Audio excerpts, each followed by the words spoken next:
నా బిడ్డ, నేను ఎవరో నీకు తెలియకపోవచ్చు, కాని నీ గురించి నాకంతా తెలుసు.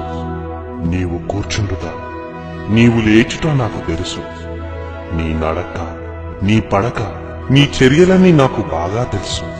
నీ తల వెంట్రుకల లెక్క కూడా నాకు తెలుసు. నిన్ను నా స్వరూపంలో చేసుకున్నాను. నీవు నా వలన బ్రతుకుచున్నావు, నా వలన చలించుచున్నావు, నా వలన ఉనికి కలిగి ఉన్నావు. నువ్వు నా సంతానము. జగత్తు పునాది వేయబడక ముందే నిన్ను ఏర్పరచుకున్నాను. గర్భములో నేను నిన్ను రూపించక ముందే నీవు నాకు తెలుసు. నీవు పిండముగా ఉన్నప్పుడే నేను నిన్ను చూశాను. నీకు కలిగిన ఎముకలన్నీ నాకు మరుగై ఉండలేదు. నీ అంతరింద్రియములను నేనే కలుగజేశాను. నీ తల్లి గర్భముందు నేనే నిన్ను నిర్మించాను. నీ దినములన్నింటినీ నా గ్రంథంలో రాసుకున్నాను.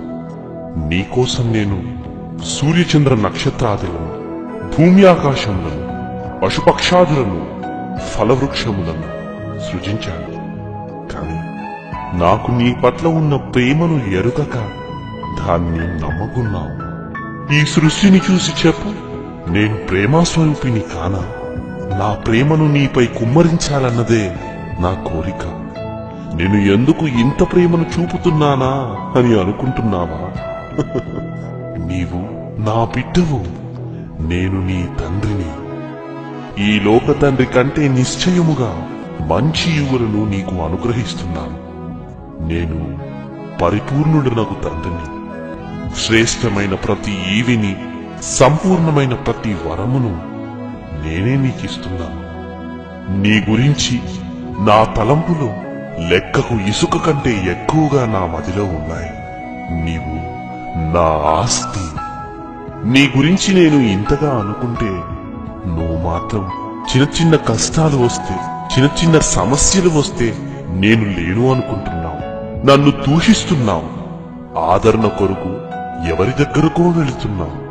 బిడ్డ, నీ కష్టాలలో, శ్రమలలో, కన్నీళ్లలో, ఇబ్బందులలో నేను ఇచ్చు ఆదరణకు మించిన ఆదరణ ఎవరైనా ఇవ్వగలరా? నేను గొప్ప ఆదరణకర్తను కానా? విరిగిన హృదయం కలిగున్నావా? నీ మనస్సు నలిగిపోయిందా? బాధపడకు, నీకు నేనున్నాను. ఒకరోజు నీ కన్నుల నుండి ప్రతి బాష్ప బిందువును తుడిచివేస్తాను. ఈ భూమిపై నీవు నా కొరకు అనుభవించిన బాధలన్నిటినీ తుడిచేస్తాను. నేను నిన్ను ప్రేమించు నీ తండ్రిని. నా కుమారుడును, నీ అన్నయ్య అయిన యేసుక్రీస్తు కూడా నిన్ను ప్రేమిస్తున్నాడు. ఈ సృష్టిని చూసి నా ప్రేమను అర్థం చేసుకోవట్లేదని క్రీస్తును మీ కొరకు పంపాను. క్రీస్తు నా స్వరూపం.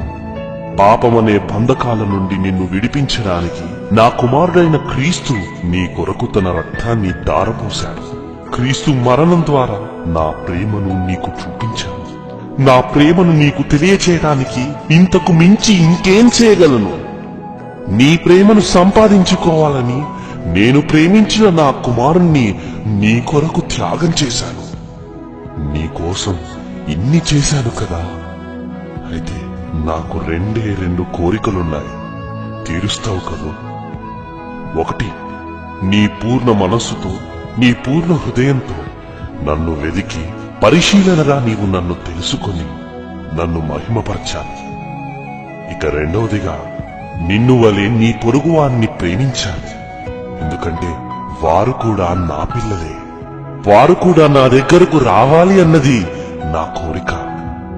వారిని నా దగ్గరకు తీసుకురావడానికి అవసరమైతే నీ ప్రాణాన్ని కూడా పణంగా పెట్టు.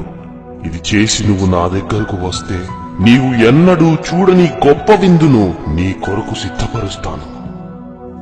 వస్తావు కదూ?